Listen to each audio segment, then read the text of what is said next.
Hi guys, papunta tayo ngayon ng Baguio at magmi-mission therapy tayo doon sa La Trinidad. Una natin pupuntahan.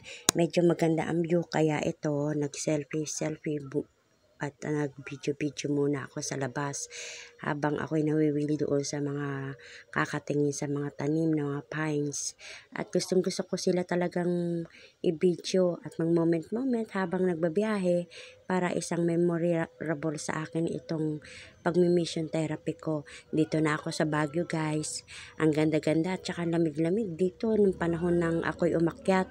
Pero okay lang kahit papano, enjoy lang ang life habang nagmi-mission tayo para makatulong din tayo sa maraming mga ita-therapy. Kailangan talaga ng therapy. Kaya ito, biyahe-biyahe muna tayo guys. At malapit na ako dito sa may Victory na bus station. Ang ganda-ganda ng nagulat ako, may mga drawing 7-Eleven. Nakasakay na tayo ng jeep papuntas dito sa Trinidad. Wow, ang ganda-ganda ng mga bahay. Nakikita nyo, iba-iba ang kulay nila. Ang sarap-sarap mag-selfie at bumaba. Pero dapat dire-diretso lang tayo sa natin ating si best pupuntahan. friend. Napakabigat ng ating bag. At dito na tayo sa Balili. Akyat tayo doon. Oh, talagang...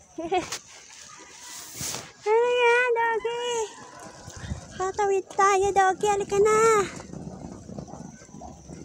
Lakad-lakad at tatawid tayo ng tulay, hanging bridge. Nakakatakot pero okay lang, masaya naman ang paglalakad. Pagdating ko sa bahay ay nag-selfie moment muna ako at nag-video muna ako para ipakita sa inyo yung lugar. Hey guys, dito ako Nakabuuan ng nag-selfie sa Trinidad. ibabaw ng bato. Oh, kapantay ng bato ang bahay ni Madam. O diba? Yan ang view sa La Trinidad. Dito sa Benguet to, Cordillera, Baguio.